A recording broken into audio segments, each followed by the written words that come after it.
leopard is a ghost. A fiercely secretive, solitary predator. But at rare moments, this hunter collides with others of its kind. That is great leopard communication. Oh, look at those canines.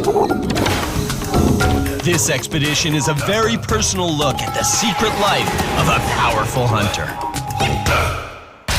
Be an insider in the creature world. That's the mission.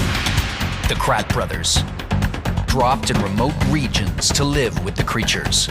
Through their eyes, on their turf, by their rules.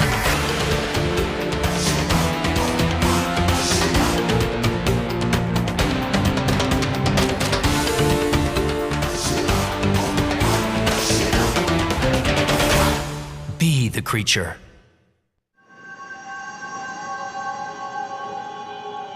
In the southern reaches of the African continent, surrounding and including South Africa's Kruger National Park, lies a region with a mosaic of tall grass, dense brush, and river systems. This is the Bushveld. We're looking for a creature whose life is shrouded in mystery. The leopard. This spotted big cat is the master of stealth. It's fierce, confident, solitary, the ultimate balance of both grace and power. Life for the leopard is about going undetected, seeing but not being seen. Our mission is not only to shed light on the mysterious life of the leopard as a hunter, but to go even further. We're going to live along this visual to experience the solitary, secretive cat's life in the most personal way we possibly can. Now's our chance to be the leopard. Day one, leopards are solitary cats and very, very hard to find. So we have to use every means possible to locate one. In order to find these leopards, we have to look for their footprints in the soft sand of the road. Yeah, it's a great way to pick them up in the morning. Look for sand that has a fresh track.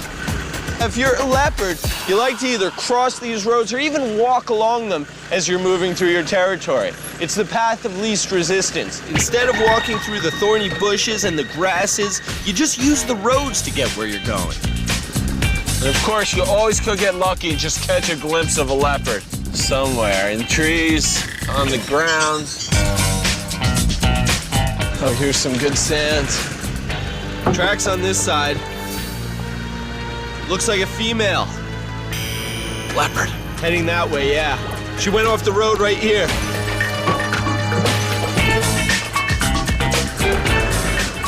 Oh, shoot. Get the camera ready. There's one up on the tree. Great view. Okay, gotta get this. Can you see it from there, Chris? Yeah, right there on the limb. I'm going in, Okay. I see Mom. Perfect. Right here she is.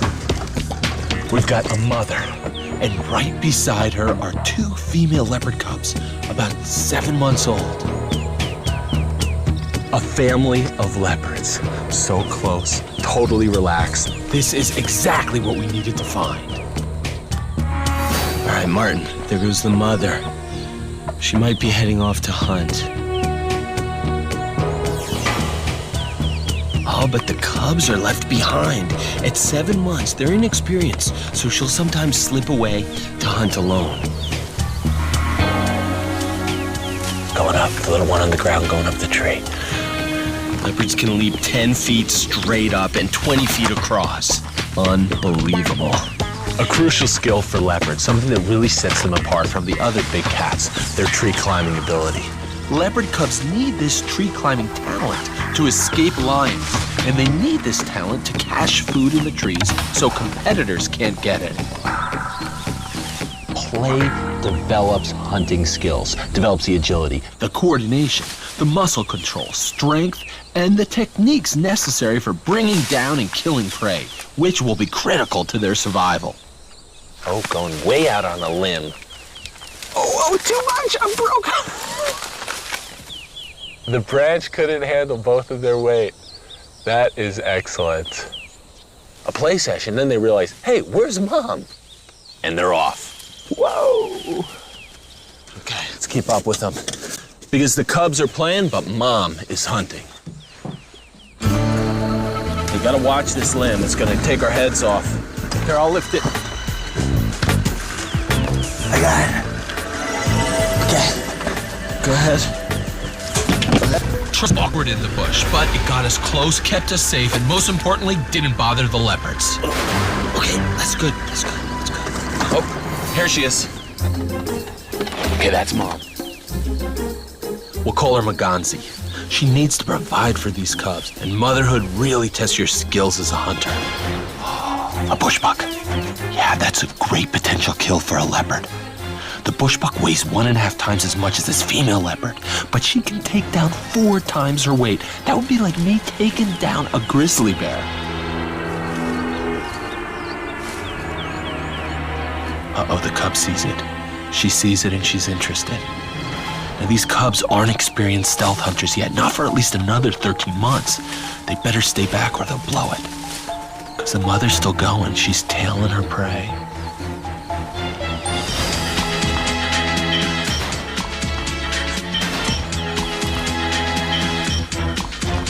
Uh-oh, those cubs. Okay, stop, right here, it's good. They went into that thicket. They must be after something. Where are they? Whoa, bushbuck! Chris, you see that? The cubs must have scared it out of the thicket. They flushed out. They blew the hunt. There they are. They're leaping around, bounding, way too noisy. Because a leopard hunt is all about stealth. They're still at the age where they can mess up Mom's hunts plenty of times, so she tries to ditch them a little bit. They won't start mastering the skills of stealth hunting until they're at least 20 months old. So the cubs got ahead of Mom, looking for her. Here she is. Maganzi heard the alarm and is checking it out. That is leopard hunting action. We are right here in the middle of a hunt. And that was a close call for that bushbuck. They're moving that way. Let's get what we can before we lose them.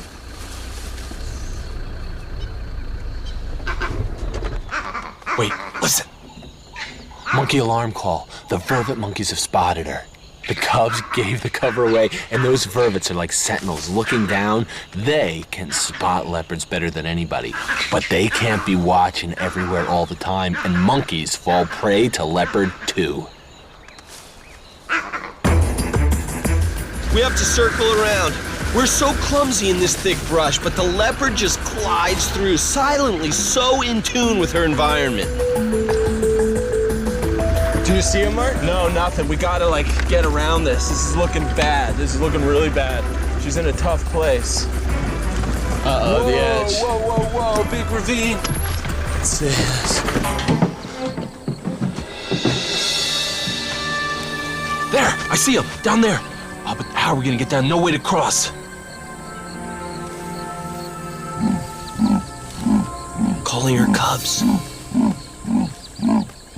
That's called rasping. It's one of the only sounds leopards make.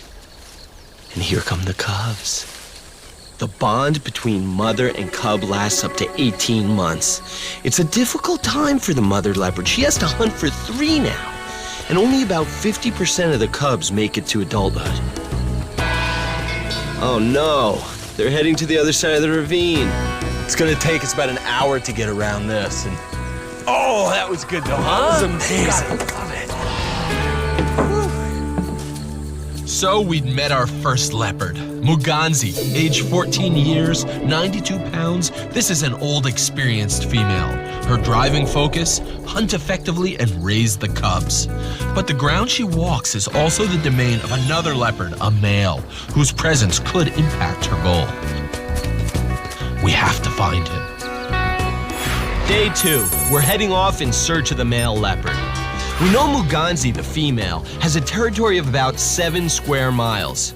His would encompass at least part of that and be about 3 times as large. We're starting the search for the male at the water hole. Cool, check it out. I love this. that can mean only one thing: home frogs. Oh my God, I can't believe it. This looks like somebody just smeared a whole bunch of caulking on this tree branch, but this is not. It's natural. A creature did this. A small type of frog called the foam nest frog. This is the frog's nest with eggs embedded inside. What the frog does is it squeezes out a fluid and then lathers up the fluid with her legs.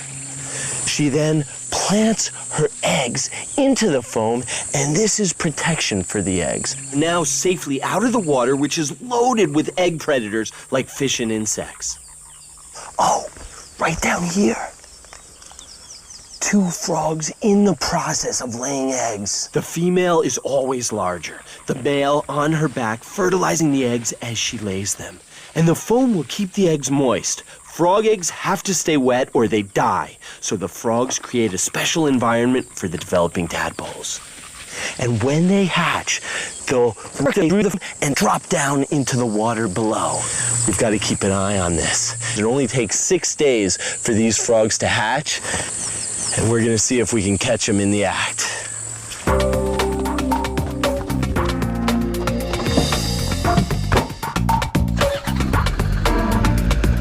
We're heading south from the waterhole, searching for the big male in an area we haven't yet scoured. Lots of prey down there. Oh yeah, there they are. The most frequently captured prey of the leopard, the impala. Impala groups can have up to 100 members. This is a good-sized group here, and the males, the bighorn rams, try their best to keep as many females in their territory as possible. This is the time of the year where the impala are calving. This pregnant female, she is ready to drop any hour now. You can tell by the bulge sticking out her right side there.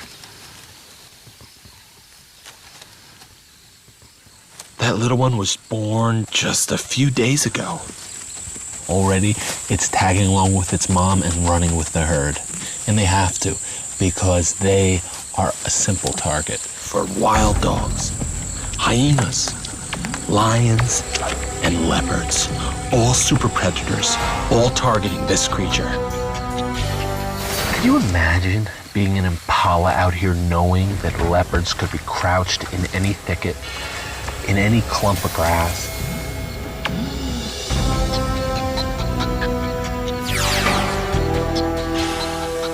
And invariably, you're gonna stumble too close to a leopard or allow a leopard to just sneak up a little too close to you.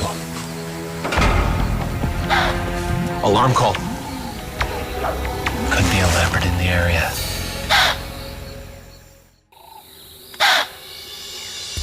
That's the alarm. The impala danger call. Giving the warning throughout the herd. Someone heard, saw, smelled something. A lot of eyes and ears are watching. 35 pairs of surveillance devices activated, searching for a danger sensed by one of the herd.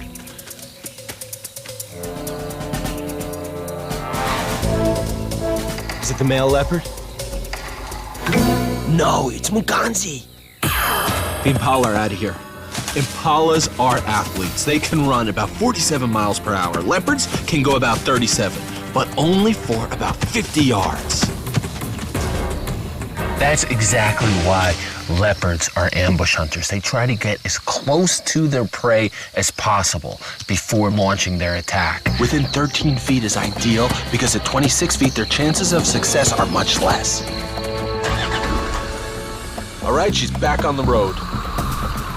She'll travel down it until she finds another group of potential victims. Cubs, nowhere in sight. This time, she tucked them away and headed out alone. She is tense. Hunting for sure. Martin, another group. Oh, spotted the impala. How's she gonna go at him? She's going in. She took the path of least resistance, following along this road to get into position. Now she's where she wants to be with the impala, and she's moving in for the kill. Check out that coat, almost 2,000 spots. The spots mimic the dappled effect of shade on vegetation. It's the leopard's cloaking device.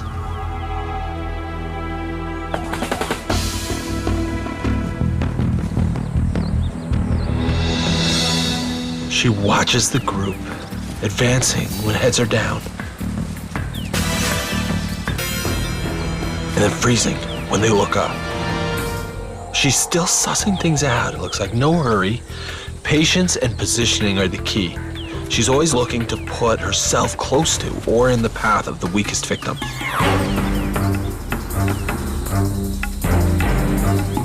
Oh, there's one, a little separated from the group. Okay, she's stalking an impala right here, still about 20 yards away, but the impala doesn't see her.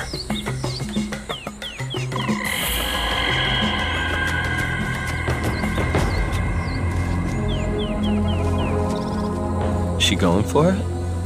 Who's gonna see who first? She's going for it. Oh, he saw her. This stealth hunting is not easy. In fact, only about 16% of hunts are successful, so she has to just keep trying. She and her cubs must be getting hungry, though. But at some point, the leopard's powers of stealth will find the weakness in the impala's ability to detect, and one supreme athlete will fall to the other.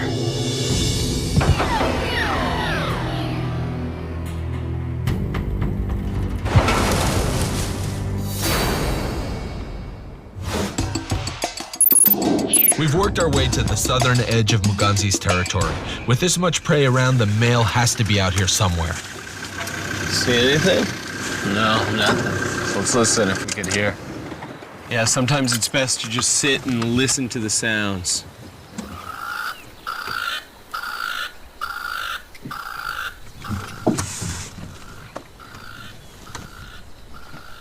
You can pick up all kinds of clues just by listening, like a leopard does. Another superpower of leopard stealth, those ears can hear 5 times more sounds than humans can. Powerful enough to hear a mouse rustle in the grass. A lot of birds. Oh, listen, that Franklin. He's nervous. Franklins give that alarm call when they see danger. So there's a good chance there's a leopard around here. Let's try over there. See if we can pick him up. That Franklin was tipping us off to something. This is life or death for them, so when they give an alarm, it pays to take it seriously. Oh yeah. Spots. Right there. Looks like a big one. Oh yeah, he's a male. Check out that right eye. He's blind in one eye from an old war wound. We'll call him Pirate. Male, age 8 years, weight about 130 pounds. When he's heading off. He is in his prime, and as a male leopard, a primary focus for him is to stay strong and maintain a territory, and keep other male leopards off of it. That blind eye of his could have come from a fight with another male. Other male leopards are simply not tolerated, although he grudgingly must share with other big cat species. In terms of size and strength, the lion's the heavyweight at 390 pounds. The leopard at 105 is compact and powerful, and the cheetah is a tall, slender 100. But pound for pound, the leopard is the strongest of all. His territory is critical not only for the food resources on it, but also for the breeding rights to females. Since a male leopard's territory is 3 times as large as a female's, Pirate's territory probably encompasses parts of 3 different female territories, one of which is Muganzi's. Oh yeah, he's scent marking with scent glands on his cheeks. Now scraping with the back feet and spraying.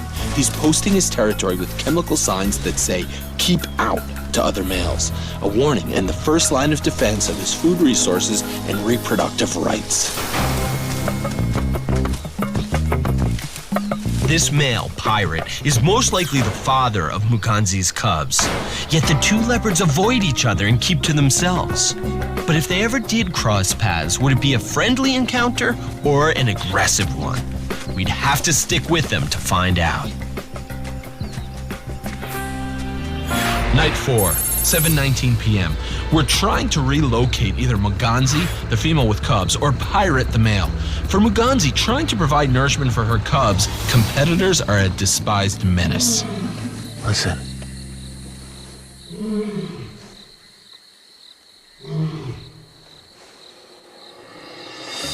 All right. Lions. To the leopard, lions are dangerous competition. We love lions, but leopards don't.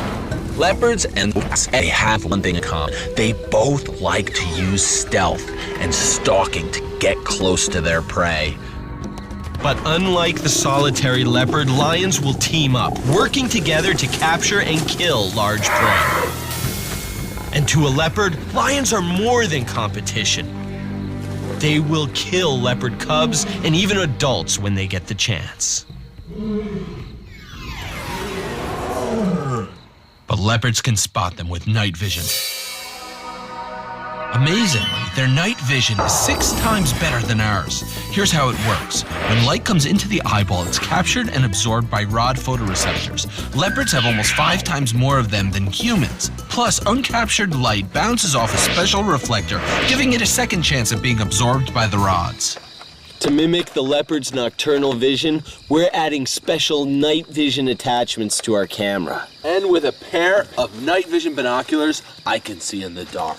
And we're gonna get out there and hunt like a leopard. Ready to roll, Chris? All set.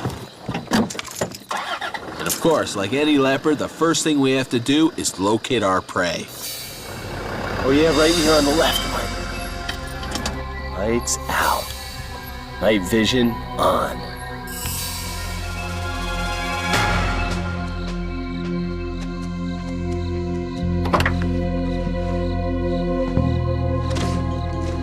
It's such a different world at night. We're such daytime creatures, you really can't understand what it's like for the leopard until it's black all around you and you turn on this night vision technology and boom, suddenly you can see. And leopards don't even see night as a dark time. It's just less bright. Their nocturnal vision is so superior to that of their prey.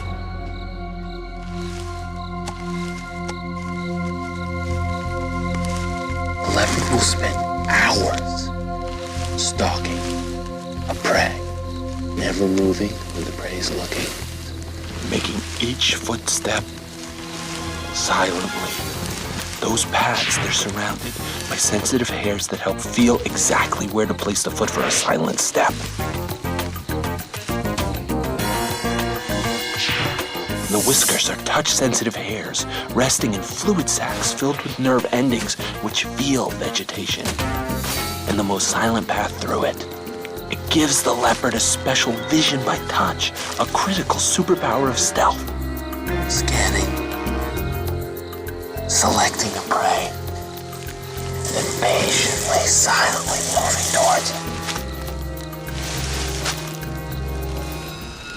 The stalk is belly to the ground, prey-seeking torpedo, then deployed.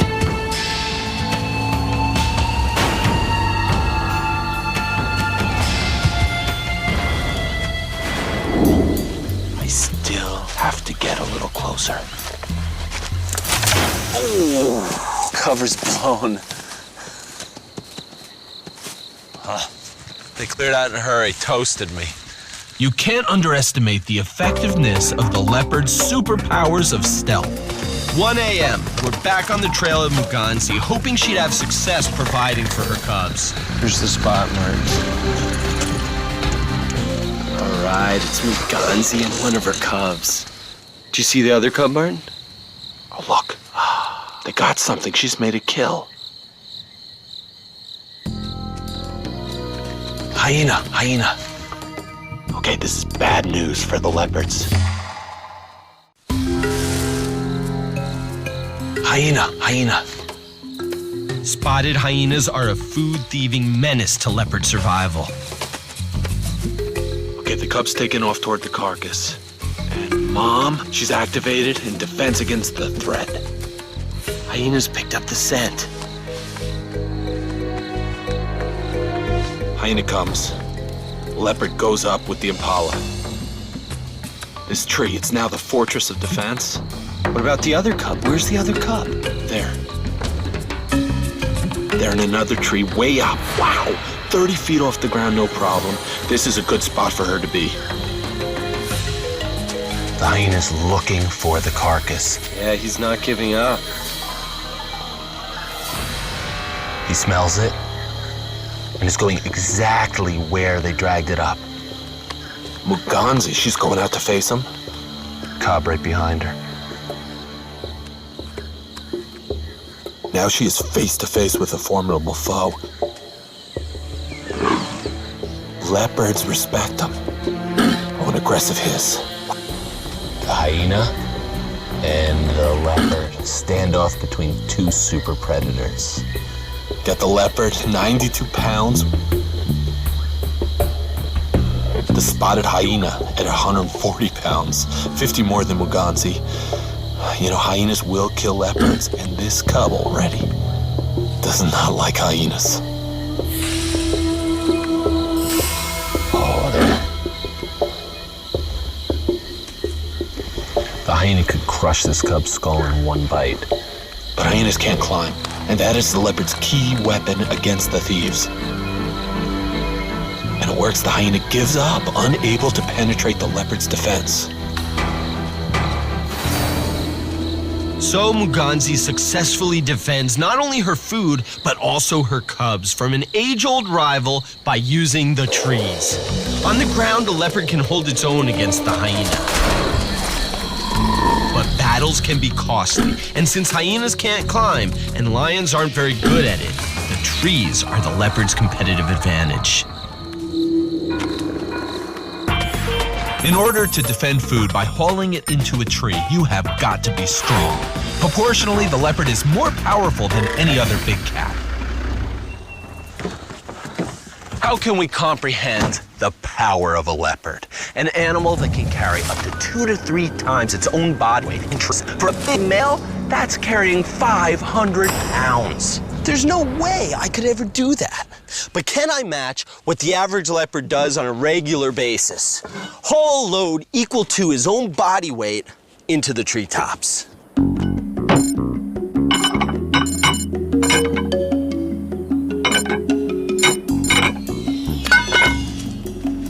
Strap him on. Last 3 in the backpack.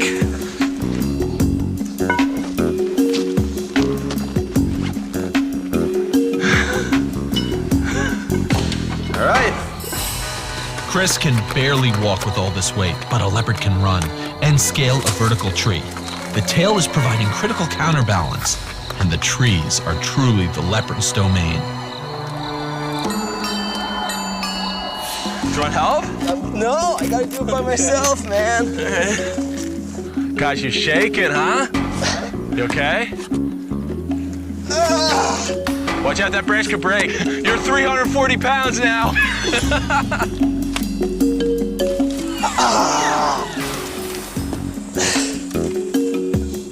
This is crazy. Woo. The amazing thing is, I've got all this weight dispersed on my body, my torso. But leopards hold it all in their mouths. Shoulder muscles bulging. And that leopard has claws like pickaxes that dig in for traction. Boots don't cut it, huh, Chris? That's all, no mas. No mas. You did it, Chris. Well, at first, crotch. Don't drop any of those weights now. Yeah, I gotta get rid of them. Okay, drop them, drop them. Okay, arms away. I am in awe of the leopard's power. Hyenas, lions, Muganzi had plenty of enemies competing for her food. But what about her own kind? Does she see her mate, Pirate, as competition for food on her own turf? We had to keep an eye out for the male leopard. Day 7. We were looking for Pirate near the eastern boundary of Muganzi's range. Oh yeah, we got one of those dry riverbeds. A great place to try to pick up leopard tracks. They like to walk it, and we can see the tracks they lay. Let's go on foot then. Yeah. In all the years of being amongst potentially dangerous animals, Chris and I have gotten used to looking out for each other, to watch each other's backs, because in places like this, you can never be too careful. You really have to think like an impala when you're out here on foot. Always be aware of everything going on around you. Leopards are so great at concealing themselves. A leopard could be lying flat in grass 10 feet away. You could walk by and never know it. Man-eating leopards are rare, but when they get the taste for human flesh, they become one of the most effective predators of people around. These leopards, when they see human as prey, they'll even go into huts and houses, drag people out, drag them for miles before devouring them. One single leopard was able to kill over 400 people. If they don't want you to see them, you're not going to.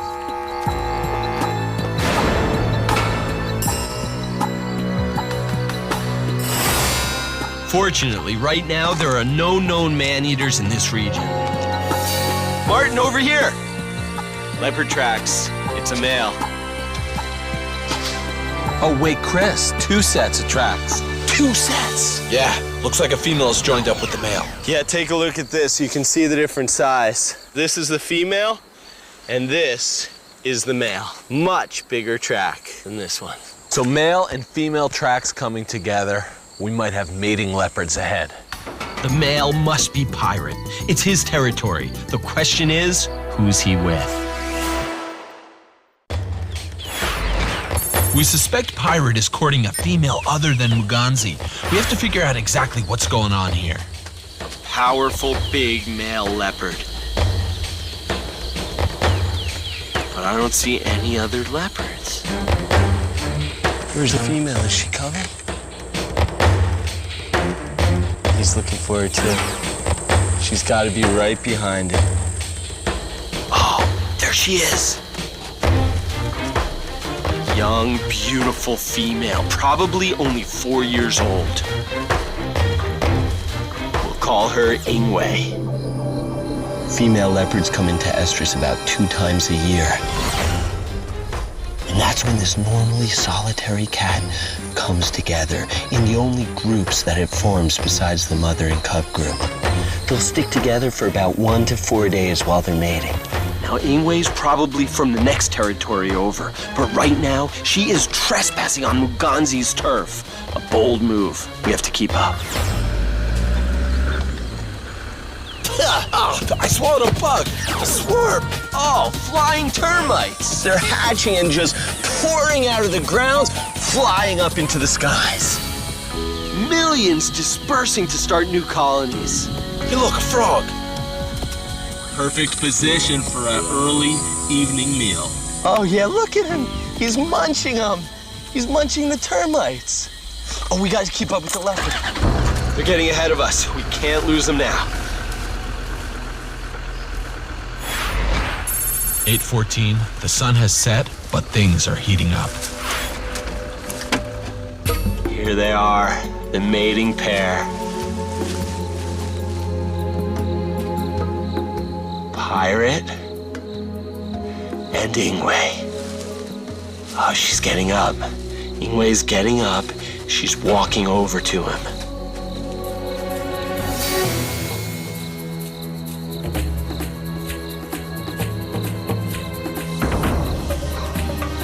And the leopard mating ritual begins. Oh.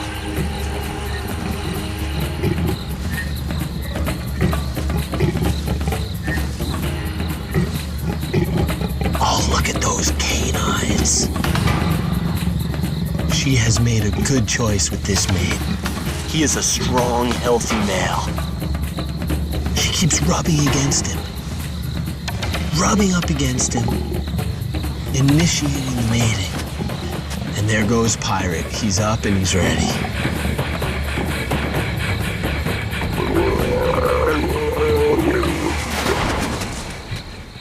Unbelievable. And it's not over yet. So this is happening right here in front of us, but you gotta remember, these are one of the most secretive big cats in the entire world. And we are so lucky that they're mating in front of us, that we can see it. People spend years out here and never have this chance. Often, if they are mating, you hear them mating in the thickets. But right here in the open by our truck, so completely relaxed, this is really special. Martin Ingway's going again, approaching the male. Coming in low, fast, almost in a stalking posture. Believe it or not, the male has hooks and barbs on his penis to stimulate ovulation, so mating is painful for a female leopard. But the need to reproduce is strong for both leopards. The male uses his teeth, possibly anticipating the swat. But the female has the last word. When he's done, she ends it. The whole thing is over within about 3 seconds. If someone tells you you mate like a leopard, don't take it as a compliment. So this female is young. This could be her first time mating, but she's chosen a very fit male. This male is 8 years old and fit enough to hold on to prime leopard territory.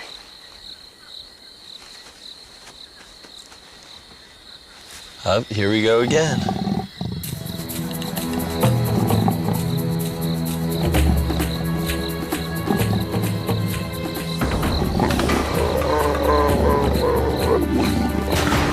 The pace of these matings have picked up incredibly. It seems like it's every 2 to 3 minutes now.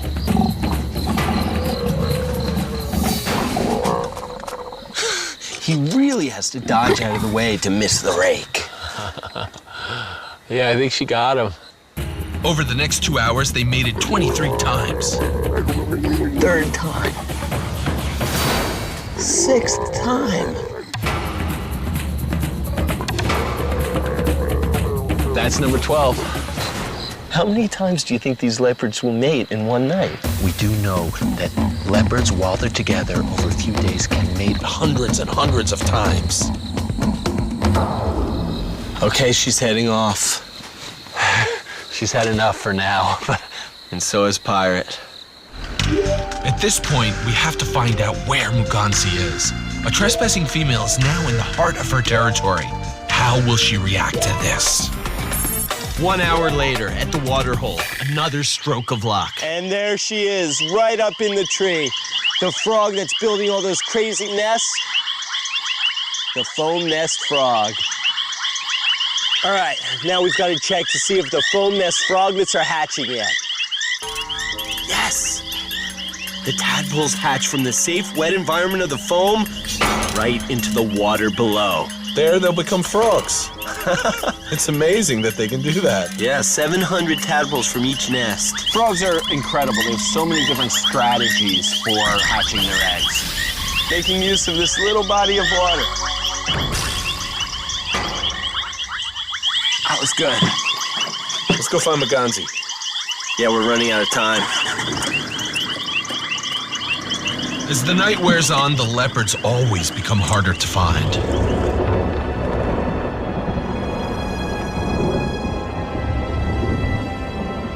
2 a.m. We found her. Muganzi. Wow, look at those dagger-like canines. Not a nick, not a scratch, about an inch long. Those are perfect hunting weapons. And up she goes. She's ready to move again.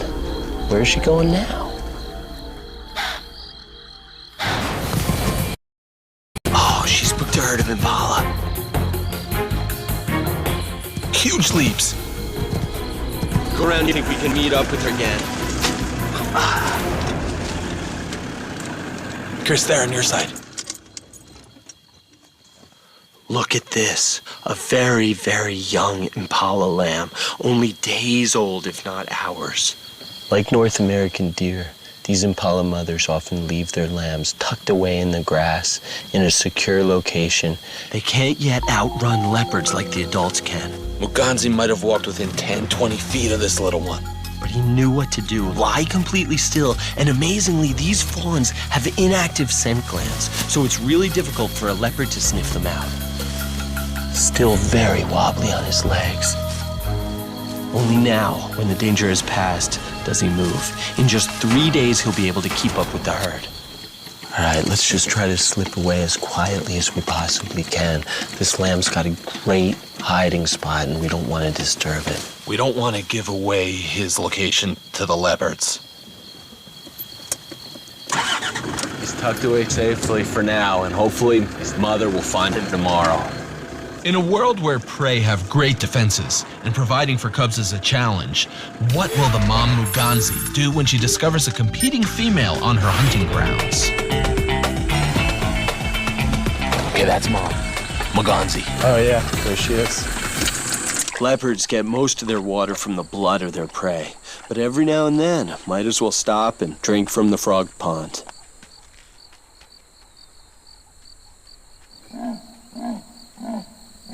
Yes, another female leopard's calling in the distance. Must be the trespasser. Real close. We could be in for a confrontation. Muganzi, the mother with cubs, is moving towards the calls from the mating pair. She is now on to the trespasser.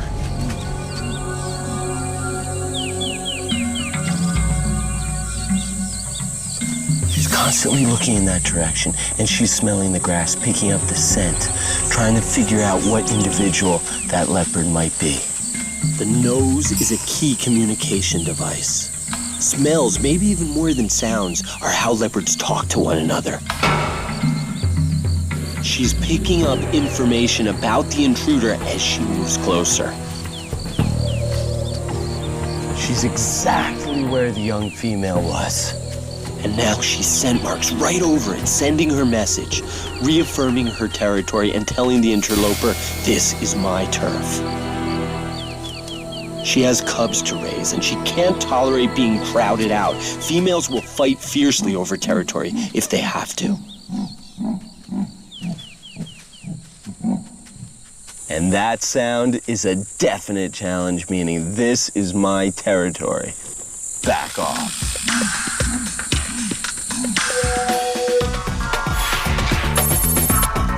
And when night falls, Muganzi is ready to confront the intruder. All right, look at this. There's Muganzi. And Ingwe, the intruder.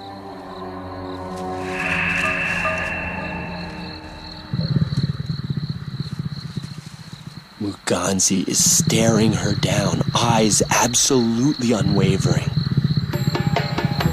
These low, rumbly growls are low-level warning meant to send a signal. I think that the young female Ingwe is getting the message. You can tell by her body language that she's a little nervous. She's slinking around more, moving quicker, just seeming on edge, and she should be. She is in another female's territory, and the only reason it's working is because she is with the male that the mother, Muganzi, can't mess with. She can't get into a confrontation with the male. Any injury serious enough to limit her hunting abilities would mean certain doom for her cubs. And there he is, Pirate the male. Ingwe would not be in Muganzi's territory if it weren't for him. He brought her here.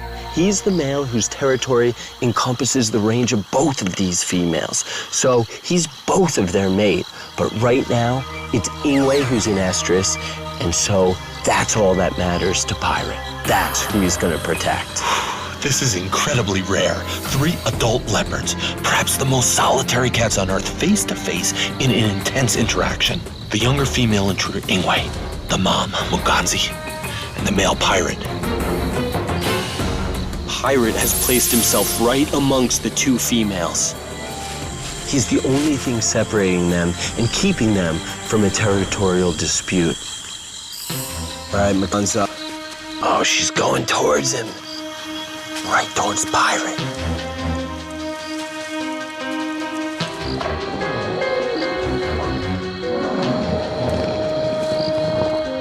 Ooh, Pirate is snarling at her. Pirate does not want her disrupting his mating. He is protecting the young female. And Muganzi is sending it right back. But she is giving way. She's heading off.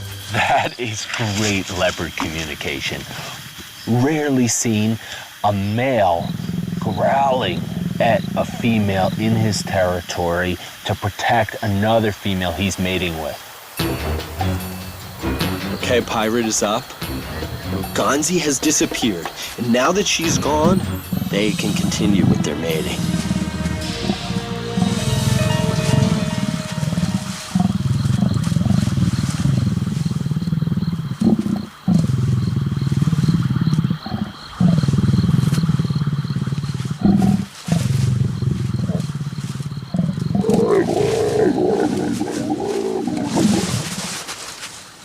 That's Muganzi. She's talking to these two, making one last message of ownership. And as we wrap up this expedition, Ingwe, the trespassing female, will return to her own territory, where in 3 months she'll raise her own cubs. Muganzi, having delivered a statement of strength in defense of territory, goes back to her task of raising her cubs by putting the leopard hunting tactics and survival strategies to full use. And Pirate will go on defending his territory and breeding rights to the females within it for as long as he can. The leopard, fiercely solitary, strikingly beautiful, an accomplished hunter with remarkable superpowers of stealth.